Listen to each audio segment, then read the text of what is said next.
To start off, Coach, some say this is a dead rubber. It's you walk through in the bus. Just your thoughts on that, and then we'll take questions. Yeah, I think it's already afternoon. Is it past 12? It is. Good afternoon to members of the media. Thanks for coming. Something sorry. Yeah, there's a voice, noise. Someone has devised that. Thank you. That's okay. Thanks, Shubs. Look, we've already started trying to get as much information about the opposition as we possibly can. Fortunately, they played Vulcan Club in the previous round, and we were able to get footage of that match. They have quite a few interesting football players. They have quite a few interesting schemes from a tactical perspective. Already you can see a very direct team that has a lot of physicality, of course, because of the profile. They have some players that already play for the Seychelles national team.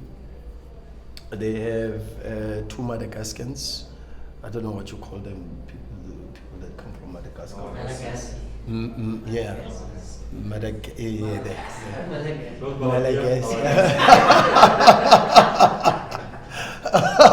Yeah. Very good players that represent the national team of Madagascar.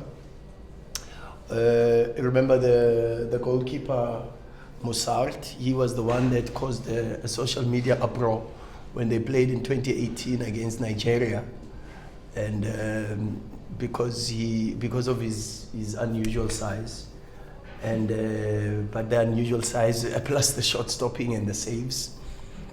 Of course, from what we gather, he's still a part-time footballer, but still also stay trained, and he's still a pastry chef in his own home country, but still very experienced at 35. A lot of international appearances for Seychelles, and shows very, very good even in the match. Shows very, very good athleticism and possibilities to assist his team. They've got two very, very good young players that a couple of years ago were sent to Germany to train in Hamburg. Ernesta, he's now I think 21 if I'm not mistaken, and then the two twins, Abo Dua, the two twins, and very good players also, showed very good potential at 18, 19, and they got invites to go and train in Germany. So we're talking about a team that has some interesting players, like I say, some players we don't know much about, and we've had to dig deep. Fanchete, the striker, very explosive, very mobile, very quick to play with the space behind, and presses very, very well. We've done our homework, and again we will be playing against a team that plays with three centre backs, wing backs, and we've got a responsibility to try to move the reinforced block, but good, we will prepare and try as much as possible to give the players all the information about the players and what to expect, and hopefully we can be ready and get a very good result on Sunday leading up to the second leg on Friday. Thank you, Coach.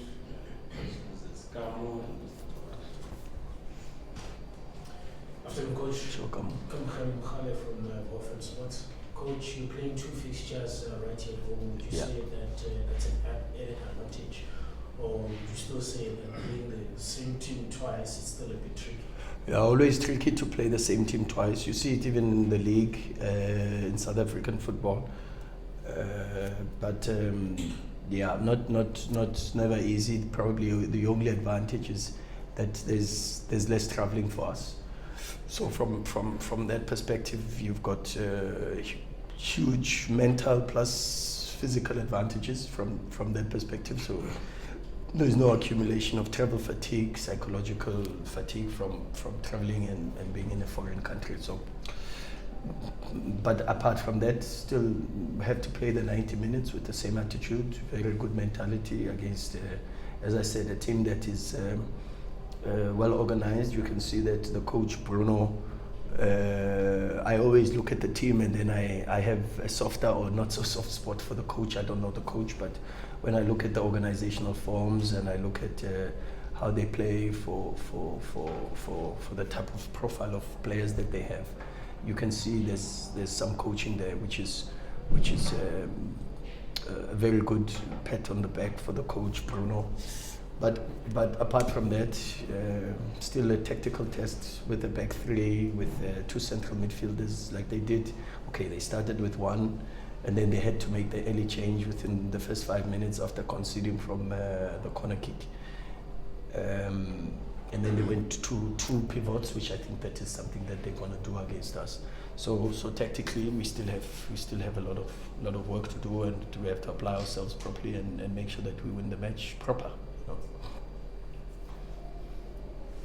Thanks.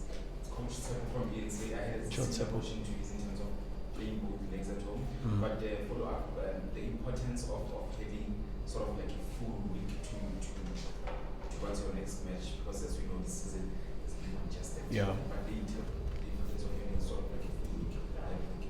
Yeah, neutral weeks are very important because we never get time. We never get time to be on the pitch, but the challenge is trying to balance that and trying to give the players enough time to rest, to recover. We had a couple of players with Bafana, so in the previous week we couldn't give them time off. And then this week we had to try to bring the minds back, the body back, and try to give some days off for the players, but also come back and put in a little bit of work on the pitch, you know, because we hardly get time during the season. So we've had the luxury of having 1 or 2 extra days this week, but also we've also had the luxury of giving the players a little bit of time off, because for sure this the amount of stress and pressure that they have every single day. Sometimes you need to cut that a little bit, you know, so that you can find renewed vigor to go again. So very, very important, but very difficult to manage, because you can overtrain or undertrain, and that also brings huge implications to performance levels. Coach, Sure, Lawrence. Seen AB on the training pitch. Is he registered, or can we expect a debut? And are we expecting to see other rotational options for this game? Yeah, no, he's training, he's registered, he's available for selection as far as I know. But look, we're trying to build our team, trying to make sure that we get to a very good point by the second round of the season. And we try to solve that by increasing the telepathy, the cohesion and that, but that only can improve by playing games. So we will try our level best to put the best team on the pitch, the most deserving team on the pitch, because we work on meritocracy, and therefore it's difficult to talk about rotation, because there are times where we play certain players not because we are rotating, but the number one reason being because they are deserving to be in the team. Previous performances, training attitude, training intensity, training application, and then all of those factors are considered even when making the lineup. But yeah, let's see. We've been on a good run. Can it be better? For sure. But we've been on a good run with the last four games undefeated. Very good football in certain moments, and we want to play better. We want to have more passes. We want to create more chances. We want to score more goals. But good, we are giving opposition less opportunities. We are dominating matches. We've got a huge improvement from last season in terms of the final third numbers, in terms of created situations where with a little bit better concentration and more focus, it could result into something. But yeah, the only way to improve the performance, of course, is the players playing more together on the pitch. Coach, I wanted to ask, similarly to Lauren's question about the rotational options. Yeah. Correct me if I'm wrong, but historically, Sundowns, even in the earlier rounds of the competition, they seem to always field a strong team. Yeah. And that's always happened. When you have an option to rotate the team, why is it that you often don't take it against the so-called lesser teams on the continent, especially? Good question, but I don't know, I can't answer for the past, because there's a certain point where I was not here. But I can say to you that generally we use the games for sure to improve the team. And also important that even against teams of lesser known, I don't want to say less ability, because I mean I try by everything that I have to always be respectful to the opponent. But of course, teams that come with a bit of an unknown sort of status, it becomes very important that you still take those games very, very seriously, because not only are you representing a club that's got incredible drive, huge ambition, and wants to win every single match. One, two, you've got also the responsibility of respecting your own players, because the players want to play, and the players want to play with each other every single match and try to improve the team cohesion and the telepathy. But at the same time, you also want to make sure that the team understands that you get onto the pitch by merit, by deserving to be on the pitch, and not by just handouts. And sometimes what you may start to develop as a culture, and maybe even by default, is just giving away starting lineups, and that then takes away competitive intensity from the training, and then you've got big problems. Can we just have the Sundowns set up quickly? Sure. Do you have any questions for Sela? My one is for our comfort. Maybe start. Yeah, maybe we can. I mean, that's the thing, because usually people say bring players, but Can I start? Okay, yeah. So no, just someone. Khuliso Mudau from Sunday World, my brother. From a player's perspective, how difficult it is to prepare for a match against a team that you don't know much about, and how tricky it is. Yeah, I think it's kind of difficult, because obviously we don't know them, but we just have to apply ourselves as like we're playing a usual game. Like I can give you an example with we playing an PSL match, so we just have to take every match serious as usual. Thank you. Yeah, for me, it's more about just yourself. We've been here for a while now. How have you improved, and obviously also playing for the national team? How have you sort of formed the past few years that you've been here? How have you changed as a person, as a footballer, and just generally the space that you are in right now? Yeah, firstly I can say to play here is not an easy thing to be here, but I think I deserve to be here. I've been doing very well from my previous team, so I think when I come to training every day, I want to learn as a player and I want to improve. So yeah. Khuliso, what was would you say was your turning point at Sundowns?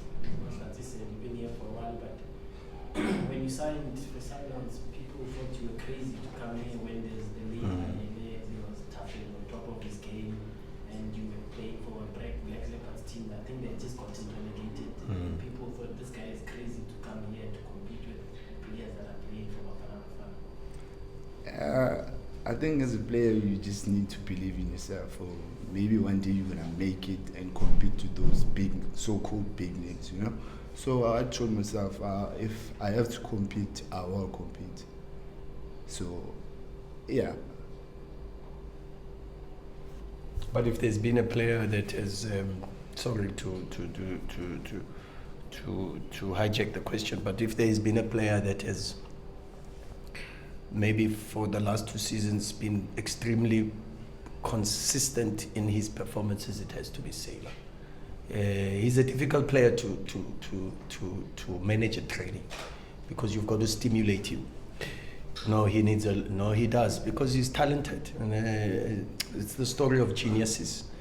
Geniuses, when they don't, when he says he wants to come here to learn and to improve, when you are very good already, to stimulate you to be better is very, very difficult. It's students that are in a maths class in grade 10 where they already know algebra and all these other things that are taught already in metric, So he's that type of player. But if you ask me, if there has been a player that has been extremely consistent with his performances, it has been Sailor, and that is also a reflection of the quality that he has, apart from just the quality of being a top football player, but also the quality of being a very good human being. Mudau has very good human qualities, and reflected by the fact that he comes from a very humble family. You meet his mother, you meet a very, very humble woman who raised her son as a single parent, but did so much to make sure that the child is raised with the right values, And Mudau carries that on and off the pitch in the change room, and is a very good reflection of his family and the way he was brought up, What did the coaches see? I think it's for both Sailor and the coach. What did the coaches see that us watching from afar, whether journalists or fans, saw? Because in a way, there's just been this crazy evolution from his game to a point where national team coaches were left no choice but to also bring him in. It's very funny because, and I always remind him, but when I was in the under-19 team with Passe and the late Madisha and Kaya Shozi and that, there was a K-Mutsupe tournament that was played in KZN. And I can't remember if we played against his team or not, but I remember having watched their games, because for me, for sure, in that tournament, they were probably better than Louis Botha. And I expected, whether in the semi-finals or in the finals, to play against them. So I followed the team quite religiously. Kapinga was in that team. Sailor was in that team. And funny enough, Sailor was playing as a left winger in that team, but fast and very aggressive, and especially in the final third, and a lot of shots.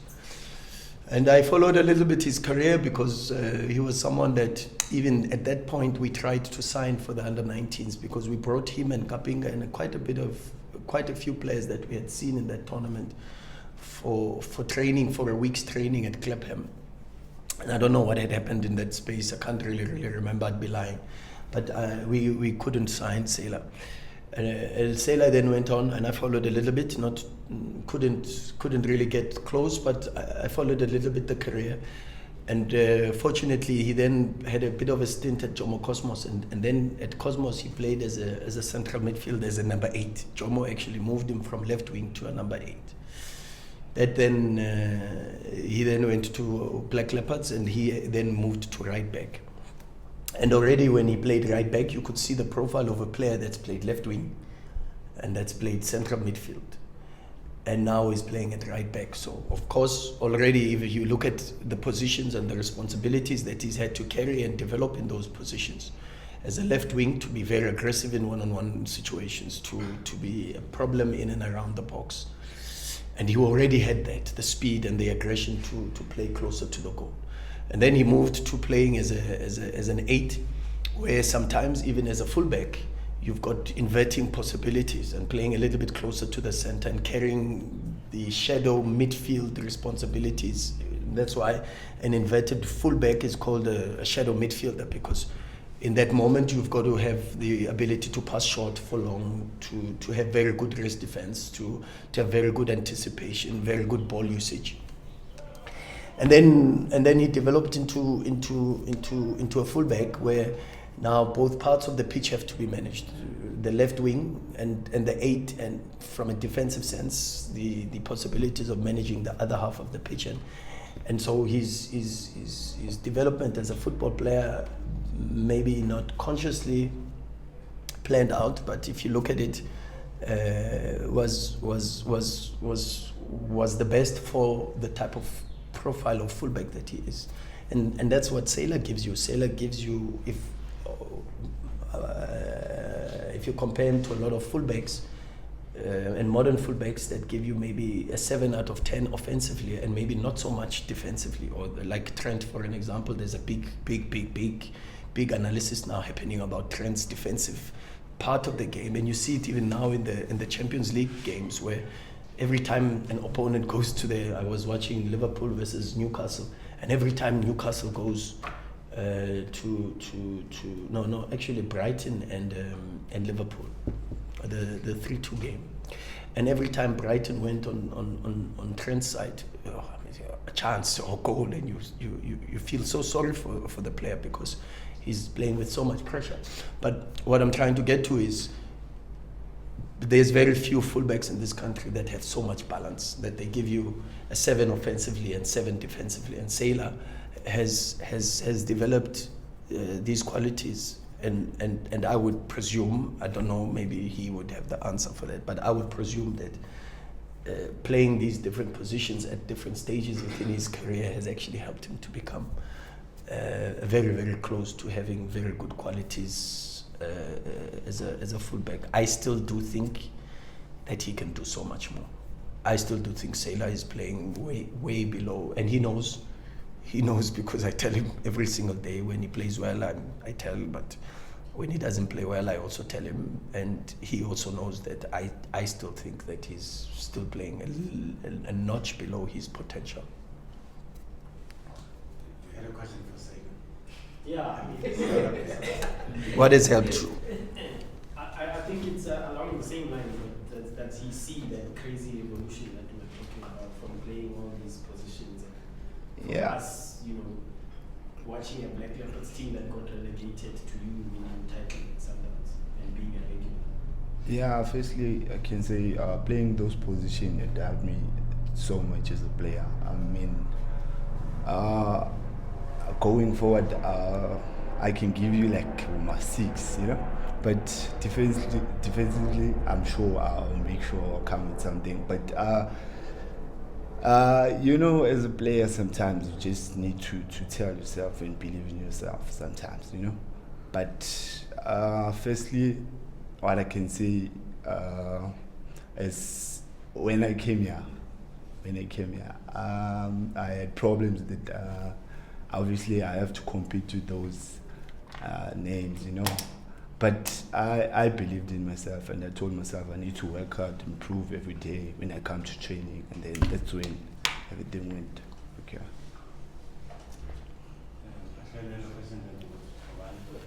Yeah. Leslie, the late Leslie, you can Name them. Who are some of the guys that you look up to growing up as a junior player, that you idolized, that maybe you had even liked to play with them at some stage? Yeah, I think Leslie was the one, because I used to watch Leslie so much when he comes back at the home playing, because we're from the same hometown, So I wanted to be where he is, at that time. I told myself I need to work hard. Obviously, it won't be easy to get where he is, but I need to work hard and get there. Hopefully you don't get where he is. No, I'm talking about. We still need you here. Now I'm talking about. I'm talking about Pirate. Yeah, even that. Stay where you are loved. I got that message also a while ago, so I can transfer it. Stay here. Yeah, Coach, back to the Champions League. Sure.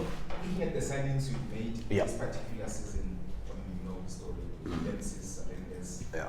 is that now, say, the intention this time around is to probably go all the way in the CAF Champions League?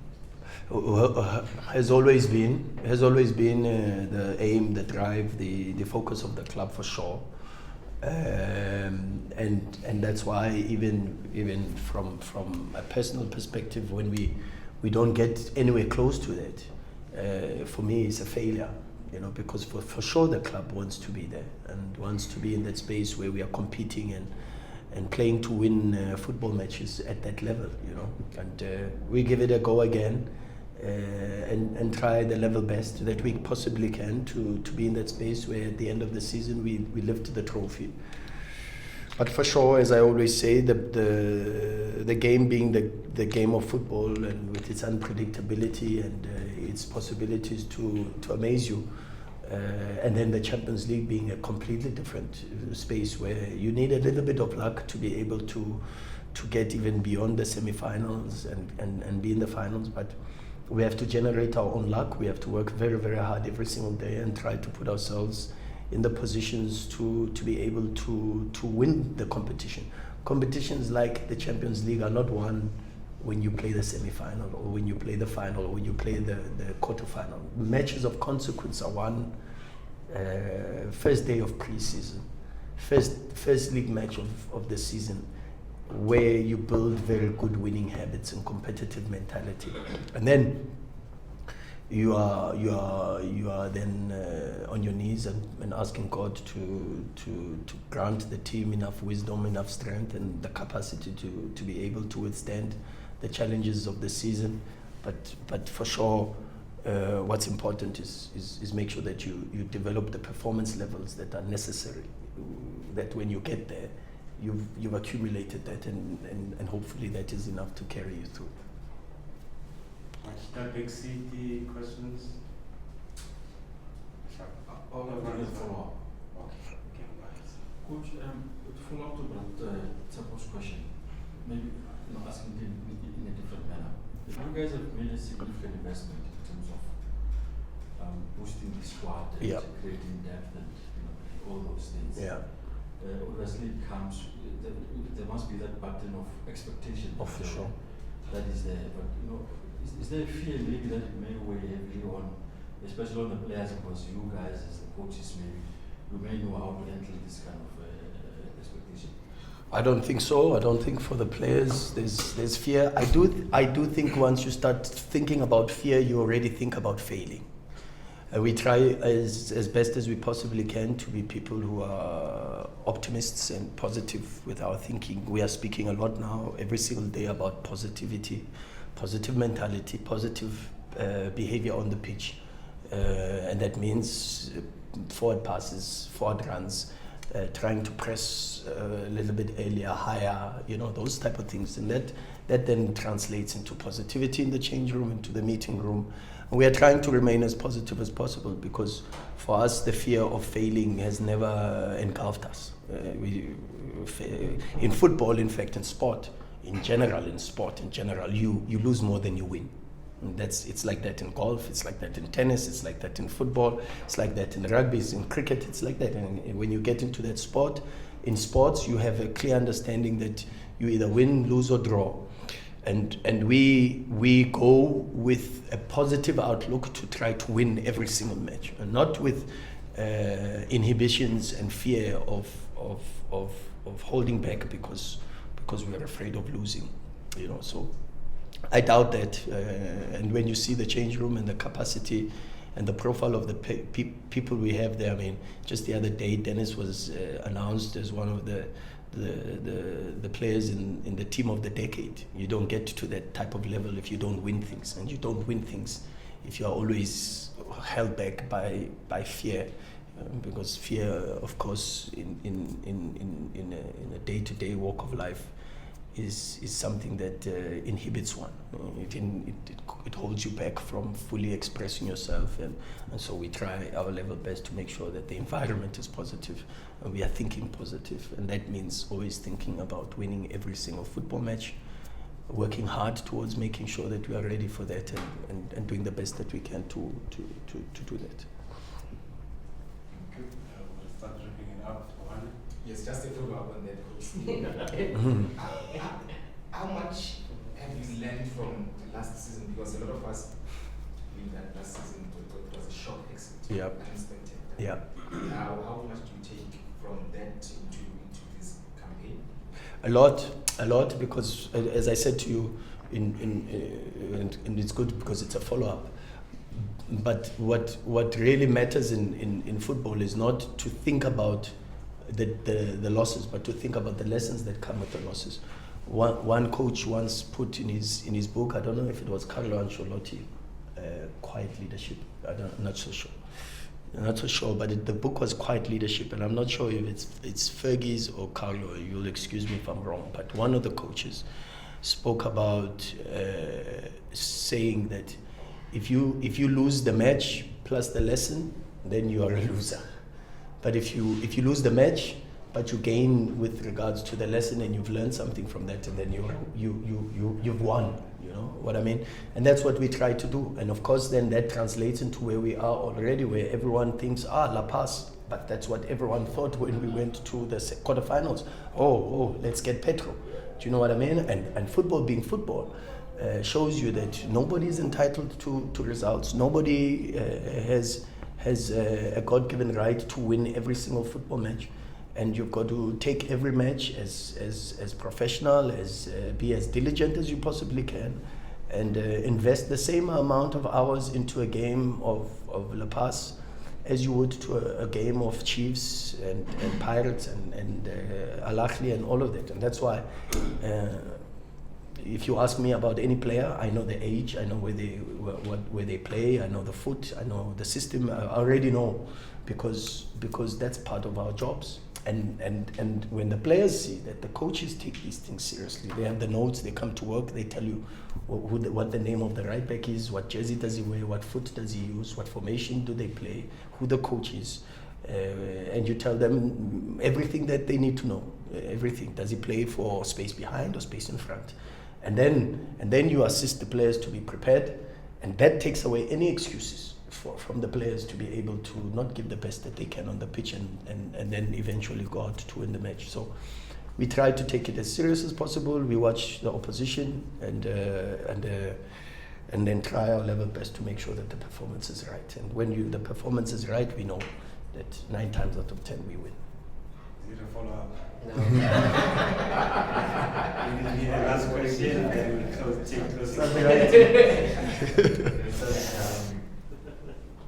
Thabiso Mokwena has been, I think, unfairly criticized by a lot of fans. Oh. Thabiso Mokwena. And I know his input is one of the highest in teams. Is that the same for Thabiso Kutumela, which a lot of fans are questioning at the moment? Ooh. And secondly, they answer a lot. Do you think they have a chance to beat Petro and go to the group stage? Well, first, I would like to wish them well. There's a lot of good human beings in that team that I know very, very well. Eric Tinkler being one of them, and well, not well, but someone who I'm very cordial with and a lot of respect for what he's done, not just as a coach, but also as a footballer. And of course, being as patriotic as I am, my best wishes and sincerest, deepest regards go to them to play against a very good side with some very, very good players. And then of course some of the players there, Lyle, Mpomakola, these players that I've coached and I've still got very good rapport with. And of course my best and well wishes for them in that encounter. And they've got the team to do it. They've got a very good team. They've started the season relatively slow, but they seem to be picking up. And hopefully they do the business for the country. On criticism, it's gonna happen. It's gonna happen. This is one of the sports that we've got incredible possibilities to have and to generate wisdom and intelligence, but by lacking of experience and knowledge. And sometimes that you have to allow, because now you're also in the space of social media. You're in the space of people having opinions, but having opinions that in the past you need to have been somebody who has some form of history in the subject to be given the platform to speak on TV, to speak on radio, or to be interviewed on a newspaper about your opinion of something. But today, because I have a smartphone, all I have to do is just go on Twitter, and then I express my opinion. And at times, it happens even without a background of research and knowledge, and then it goes into a completely different space, because at the end of the day, what then you start to pick up is we generate a mentality that lacks independent thinking, because all I have to do now is either I like or I retweet your opinion. And that doesn't necessarily mean it's my opinion, but because I like what you've just seen, I now join the bandwagon, and then all of a sudden something trends. And that's how you start to develop a society of people that look at things, and it becomes a lot more easier to judge instead of to understand. And part to a lot of the players that we have on the pitch is in this team is a lot of detail that comes into what we want to do, and the positions that they have to take up, and the work that we want to do when we are out of possession and in possession. And I don't blame the people, because sometimes even for the players I feel sorry. But sometimes you see the people have an opinion about a performance of a player, but when you watch it as a coach, you're like, my goodness, what a performance, you know. Against Pirates, for an example, our positioning was top in the first half. We might not have used the ball very, very well, but we dominated the pitch. And that's why even the jewels, the second balls, and the things that were, when the ball wasn't falling nicely for us and people were sleeping, you always had a player close by to counter-press or to help to poke the ball out of situations where could easily have transcended into situations where Pirates could create something. But because we were in the right positions, we were able to dominate the pitch, and that's what we want. But then again, we want to dominate the ball, and sometimes it's not going to happen all the time against every single opponent, because there are certain games where we need a different type of attacker. For an example, we against Chiefs, we couldn't play a different type of striker. We needed a Gaston, and people say, oh, but you're against Pirates with the back three. There's a profile of striker we need, and of course then you look at the tactics, you look at the opposition, and then you look at what we want to try to do, and then we are fortunate enough to be able to have this horses for courses type of approach. So the players know that they're going to be criticized. I get criticized a lot. I get killed a lot. But it's because I never hide. I wear my heart on my sleeve. I give the best that I always can. And when we lose, I put myself in front for the bullets. And without even a bulletproof vest, I don't go to, I put myself, because that's how I was taught by my late grandmother, that leaders lead in difficult moments from the front. And then in the good moments, like Nelson Mandela says, you take a step back and you allow the people, but that puts you in the forefront of the criticism, in the forefront of the bullets. And I've learned to be able to deal with that, and hopefully my experiences, what they see me going through, gives them strength to be able to say, okay, if I get criticized, this guy gets criticized and bashed every single day, but he comes to training and he gives every single day his best. Never doubts himself, never doubts his capacity, but understands that we live in a world where you've got to also respect people's opinions, and in this moment, that's what they have to, and it's going to get worse because of the advancement of society, advancement of technology. It's going to get worse for them. So that is it.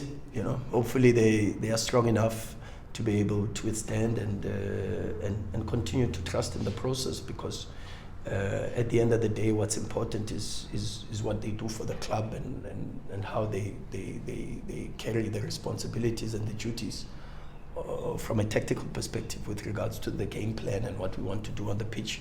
That's the most important. The opinions of the people that are in this building, the opinions of the people that coach them, the people that they meet every single day, those are the opinions that matter the most, and at times they also have to be reminded of that. Just in closing, your last words to the supporters who are coming to the stadium, and also the importance of this game. Maybe before you answer, you can make we have a Okay, that's fine. that will Then I'll coach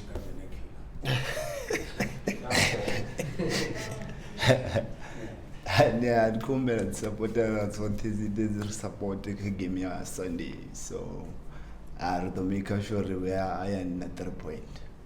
Tango. Danko. No. No. If she's finished it, it's yeah, no. Yeah, all right. Thank you. Thank you. Thank you very much. You can see. You can see it, yeah. Like